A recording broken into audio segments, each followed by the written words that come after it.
municipal water treatment. So mainly purification of water for potable drinking use involves screening, sedimentation, coagulation, filtration, disinfection. First step is screening, sedimentation, coagulation, filtration, disinfection. In the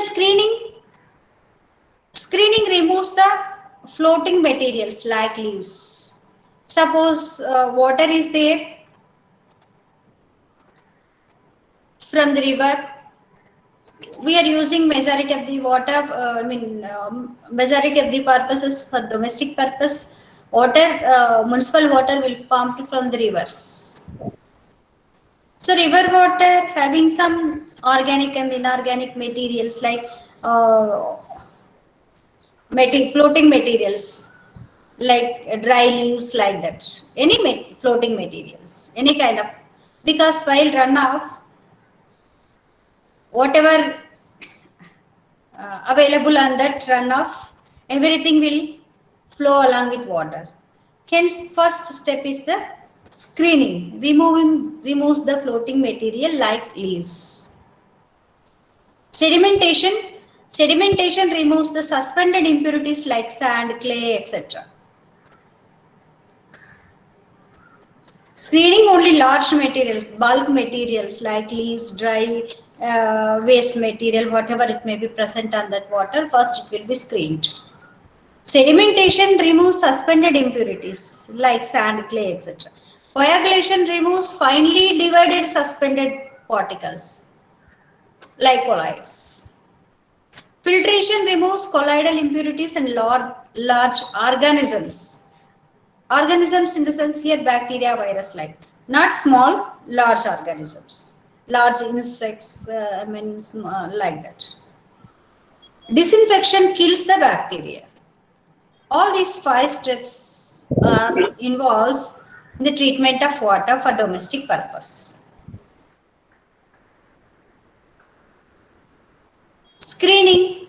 The raw water is allowed to pass through screens having large number of holes where floating impurities like rags, paper, leaves, dry leaves, dry materials, etc. are held by them and water is passed through the holes. All the bulk impurities, floating impurities are screened. In the sedimentation is a process of retention of water for certain period in deep tank like 5 meters or to flow quietly at low velocities. So in the screening, we are sending the water through holes. In the sedimentation, we are retaining the water up to some time in a deep tank. In a deep tank.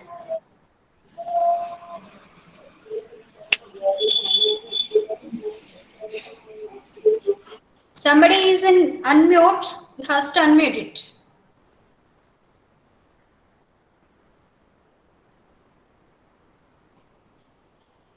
So screening removes floating impurities. Sedimentation, in the sedimentation, we are retaining this water for certain period in a deep tank to flow quietly at low velocities, not in a force, low velocity. Most of these suspended particles settle down due to the force of gravity. This process takes 2 to 8 hours. Who has to settle down, after that we will pump it. This process removes 70 to 75% of suspended impurities. This process removes 70 to 75% of suspended impurities. Next, coagulation.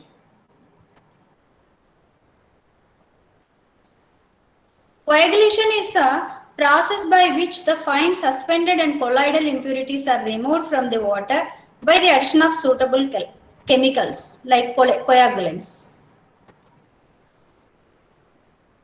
Fine suspended and colloidal impurities are removed from the water by addition of coagulants.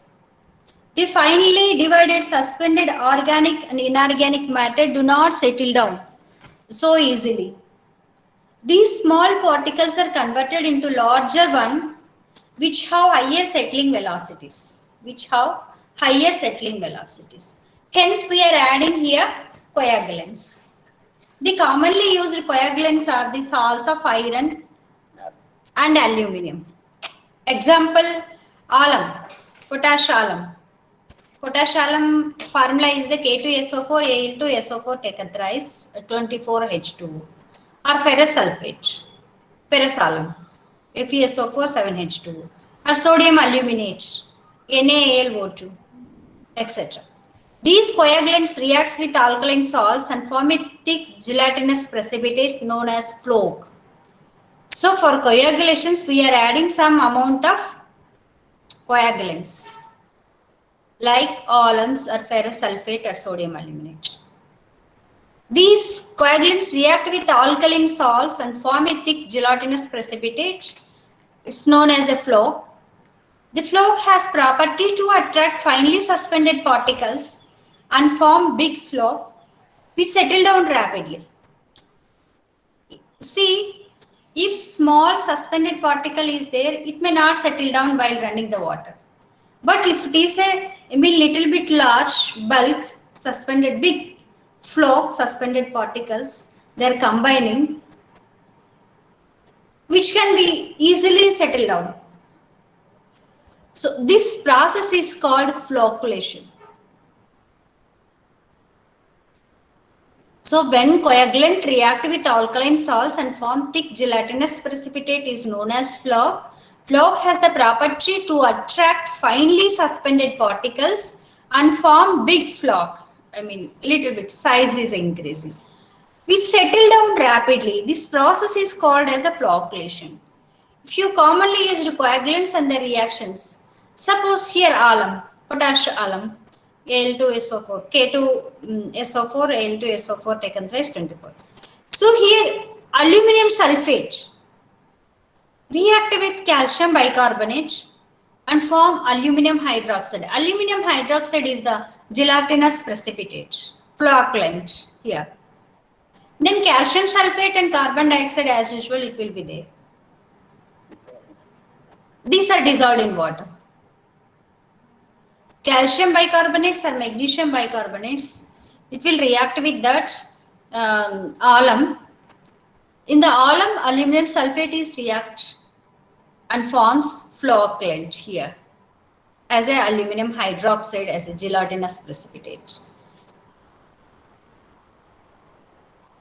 Sodium aluminate react with water and forms aluminum hydroxide, flocculant. It will attract some other suspended particles. Aluminum hydroxide is the gelatinous precipitate. On that gelatinous precipitate, some other sediments, small coagulants are attracted and form some big coagulant. The sodium hydroxide produces a precipitate of magnesium salts as a magnesium hydroxide. Magnesium sulfate react with sodium hydroxide, then magnesium hydroxide. This is also flocculant. Ferrous sulfate react with bicarbonates and forms ferrous hydroxide. This is also precipitate, green color precipitate. Ferrous or ferric hydroxide. So in the in the coagulation, we are adding some amount of chemicals, coagulants. With that, we are converting as a gelatinous precipitate. That gelatinous precipitate attract finely suspended particles and form big floc, that is known as flocculation.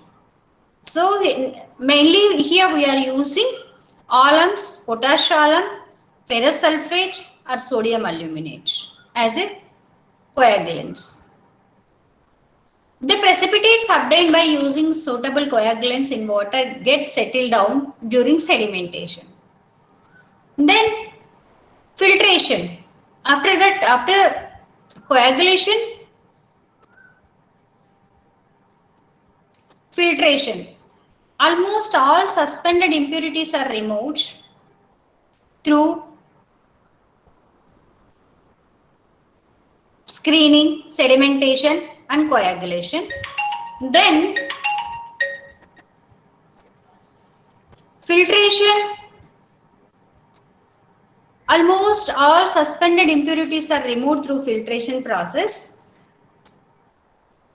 During filtration, all types of insoluble colloidal and bacterial impurities are also removed by passing water through a bed of proper sized material. Here we are using proper bed, gravels like that, materials. Here two types of filters are commonly used in domestic water treatment: gravity sand filter and then pressure filter. Gravity sand filter and pressure filter. You can observe here. Sand filter. Here fine sand, coarse sand, after that gravels we are using. Sedimented water. After sedimentation, water is sending through filter. Through filter. Through filter when we are sending, here fine sand is there, through that some amount of microbes, bacteria also removed. After that coarse sand, after that gravels. Everything will be, majority of the things will be removed by this. Now we are getting, from here we are getting filtered water outlet through drain. This is the sand filter.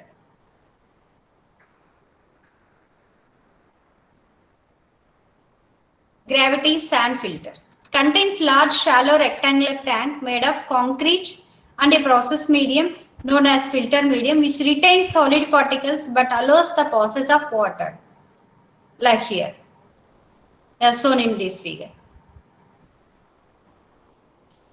It consists of 3 layers. The upper layer contains of fine sand.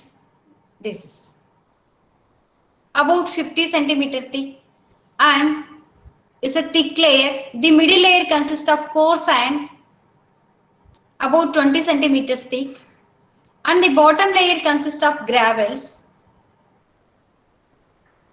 Bottom layer consists of gravels about 30 centimeters thick. It is provided with an inlet for sedimented water and an under drain channel at the bottom for the exit of filtered water.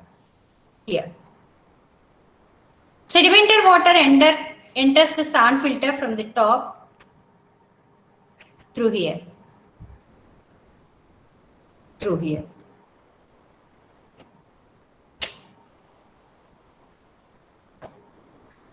Uniformly distributed over the fine sand layer. As the water percolates through the sand bed, finely suspended particles and most of the germs and bacteria are retained by the top layer. Clear filtered water is collected in the under drain channel from where it is down out. The rate of filtration becomes slow after some time due to clogging of pores of the top sand layer by the impurities retained in the pores. Therefore, the portion of the top fine sand layer is scraped off and replaced by a new sand layer. After some times continuously it is filtering, means that filtration becomes slow because due to clogging of pores. Sand also continuously, if you are sending the water, it will be clogged. Hence, because of impurities retained in the pores. Therefore, the portion of the top fine sand layer is scraped off and replaced by new sand layer. The filter is put to use again. Second kind of filter is, first variety of filter is the gravity sand filter. Here there is no need, we are simply sending and then filtering the water. Pressure filter. Pressure filter consists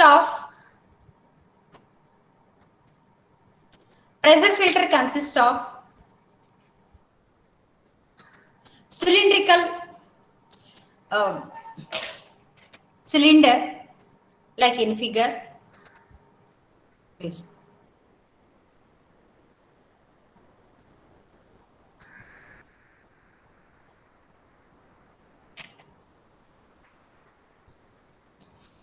cylindrical vertical sealed tank containing 3 layers of filtering media, one above the other.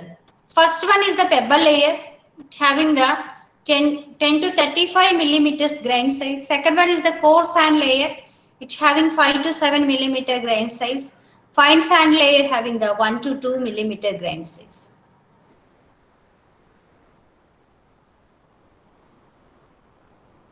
Pebble layer, coarse sand layer, fine sand layer. Here, through here, compressed air inlet is we are sending.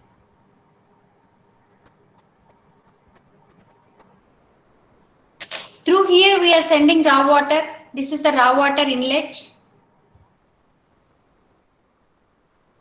This is the wash water outlet. Here, we are maintaining slimy layer of aluminum hydroxide, that is a coagulant. So pebble layer, coarse sand layer, fine sand layer. Impure sedimented water is mixed with small amount of alum solution. And then water is forced through filter bed under pressure. Alum forms the slimy layer of the filter bed. Here, slimy layer. Alum react with coagulants and forms flocculant, slimy layer of aluminum hydroxide, gelatinous precipitate.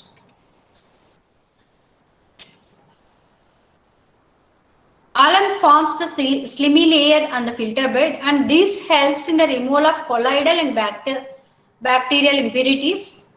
The function of deflector plate, which is provided at the top, is distribute the slimy layer of alum uniformly over the top of the filter bed. Here, deflector plate. Uniformly distribute the slimy layer of the bed.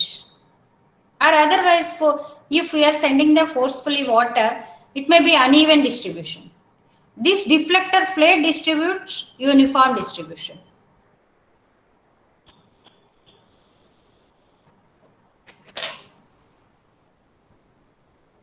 Filtered water, as it comes out from the bottom of filter, is under pressure and can thus be pumped directly.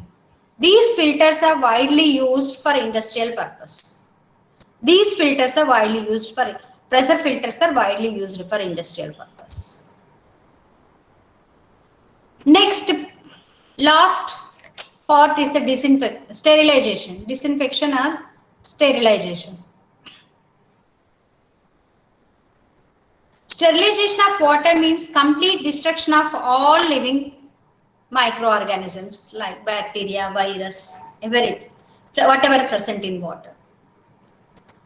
Water, after passing through different processes such as sedimentation, coagulation and filtration process, still contains small percentage of pathogenic bacteria. Pathogens will harm a lot to living beings, especially human beings. Therefore, it is necessary to remove these bacteria and microorganisms from water. This is very, very important step. Disinfection or sterilization is the very important step.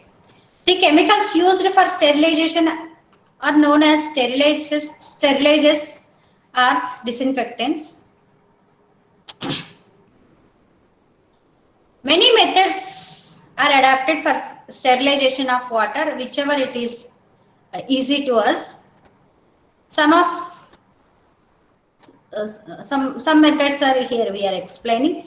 First one is from the ancient period, boiling method. Chlorination, ozonolysis, UV ray method, membrane technology method, all these are using for removing pathogenic bacteria, pathogens. Boiling method. Water for domestic purpose on smaller scale may be sterilized by simple boiling method. Small scale. If we require in emergency conditions, whatever it may be, we are simply boiling and then using. This method, water is boiled for about 20 to 30 minutes This method kills harmful disease-causing bacteria and germs. But this method is useful only for household purposes because this process is very much expensive for municipal supply. If suppose municipal water, I mean for supply of municipality, how much water it has to boil is questionable thing. Only for domestic purpose, household purpose, it is okay for individual homes. For bulk purpose, I mean, like municipalities and pumping, and then it is not suitable. In addition, a large quantity of fuel is required to boil water on a large scale. It does not provide any protection for further contamination of water too. After boiling and then sending, maybe further contamination may occur. That is also another thing. Simply within our home, if we can boil and then after immediately boiling, if we can use, that is okay. What about municipality? Then after boiling, they has to send. Further, they has to cool it. That is the problem. Chlorination is most important method for sterilization of water. Chlorinization is done by following methods: by using chlorine gas and concentrated aqueous solution, by using bleaching powder, by using chloramine or chlorine gas or concentrated aqueous solution. By using chlorine gas, chlorine is a powerful germicide and most commonly used disinfectant because it can easily release nascent oxygen. Chlorine used for the purpose can be used directly as a gas or as chlorine water. It reacts with water to form hypochlorous acid and release nascent oxygen. Both of which, hypochlorous acid and nascent oxygen, are powerful germicides. Chlorine reacts with water, releases hypochlorous acid. Hypochlorous acid easily releases nascent oxygen. Hypochlorous acid as well as nascent oxygen are both powerful germicides. So if germs plus oxygen, germs are oxidized and then dead. Hypochlorous acid, bacteria deactivated, bacteria will be deactivated.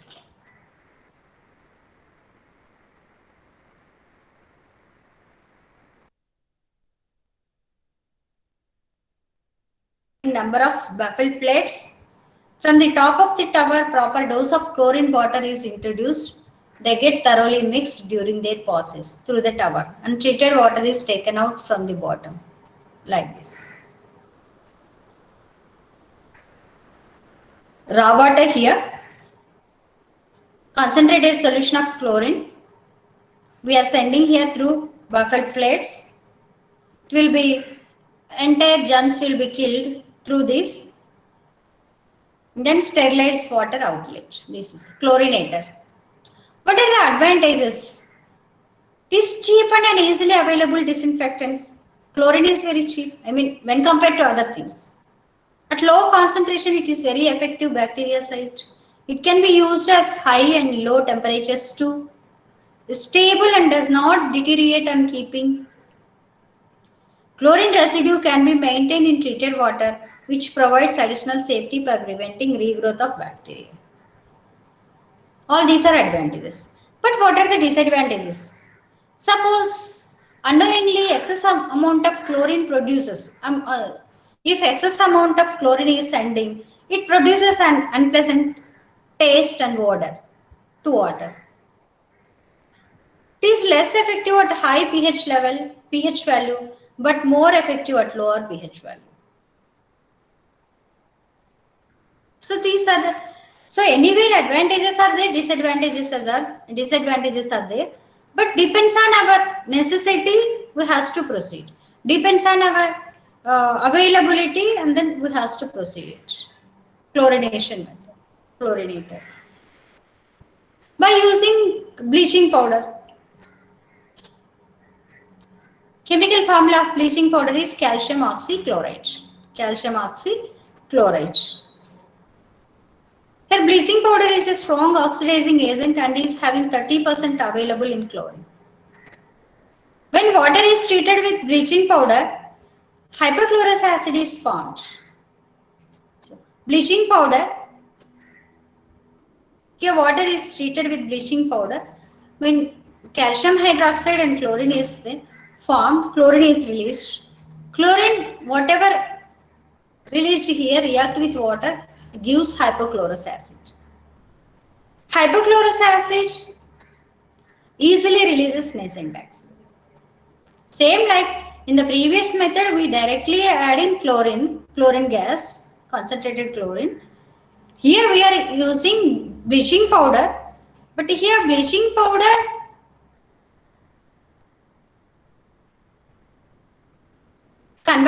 reacting with water and converted in releasing chlorine. After chlorine releasing of chlorine, same reaction is proceeding. So jumps with nascent oxygen reactivating the enzymes of microorganisms. Enzymes of microorganisms due to metabolic activities of microorganisms will be stopped. It will be easily killed. About 1 kg of bleaching powder is sufficient for 1000 kiloliters of water. But allow the water to stand for several hours here. After bleaching powder, adding the bleaching powder, it has to stand for several hours to completely killing the complete disinfection. Disadvantages. What are the disadvantages? Excess of bleaching powder creates bad taste and odor to water. It introduces calcium hardness in water due to the formation of calcium hydroxide. It is unstable, so its storage is difficult. It's highly unstable, its storage is difficult.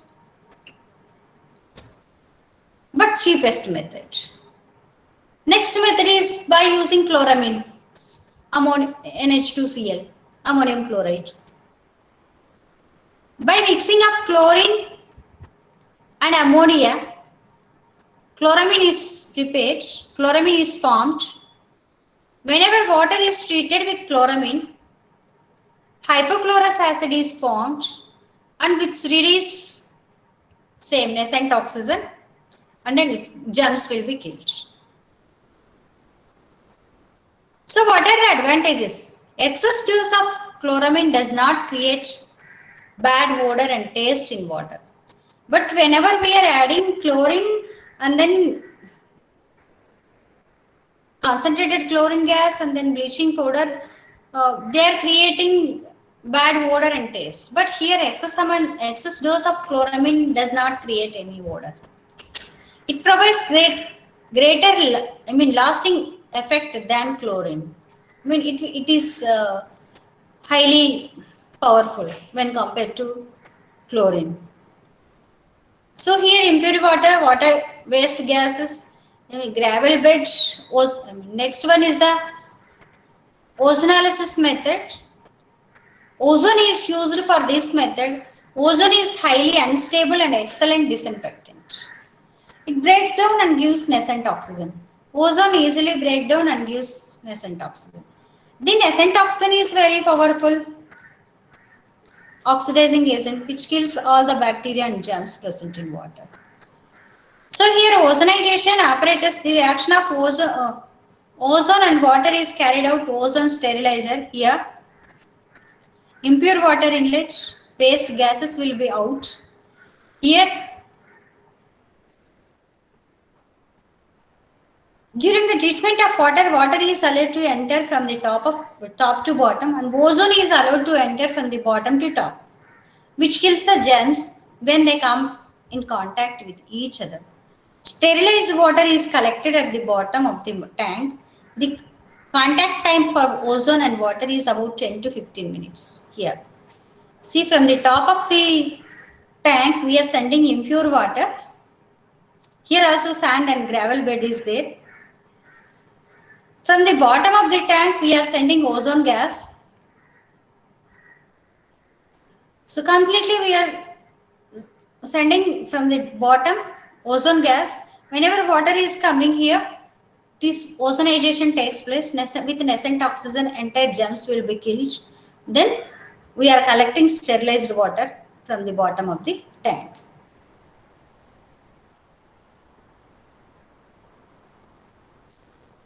That is the ozonolysis method.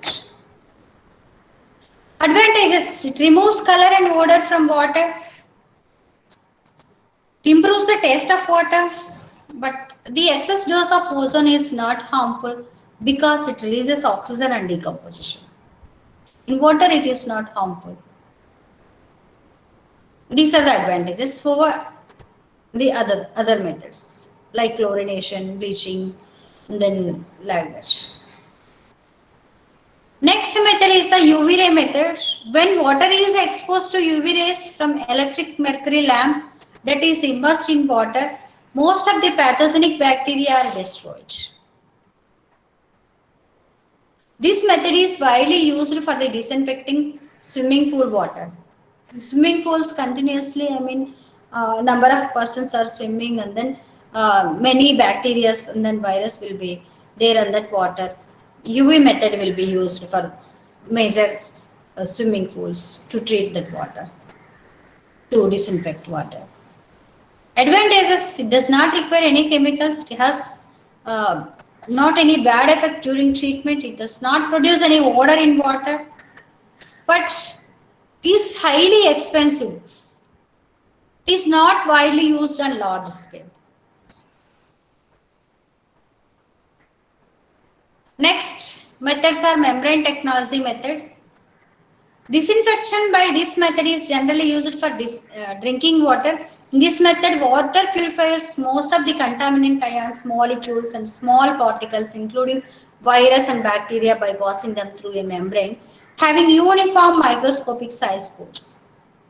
Membrane processes include microfiltration, ultrafiltration, nanofiltration, and reverse osmosis. We will discuss separately these techniques. In all these methods, water is forced through membranes made of synthetic polymers, cellulose acetate, or even ceramic by the application of high pressure in the range of 10 to 50 atmosphere pressure. Microfiltration and ultrafiltration membranes with pores of 0.002 to 10 micrometer in diameter can filter off most of bacteria and colloidal particles, but not viruses and ions. Nanofiltration softens water by removing hardness causing metals, ions, and reverse osmosis is used for desalination of seawater. Membrane technology we will discuss later. So for disinfection of the water, mainly for simply domestic purpose by boiling, for municipality uses by chlorination and then bleaching powder, um, chlorination, addition of chlorination, bleaching powder, then chloramine. Another method is the ozonolysis, and then UV technology, UV ray methods. So through this, water will be treated for domestic purpose. Water will be treated for domestic purpose. All the steps here you have to mention.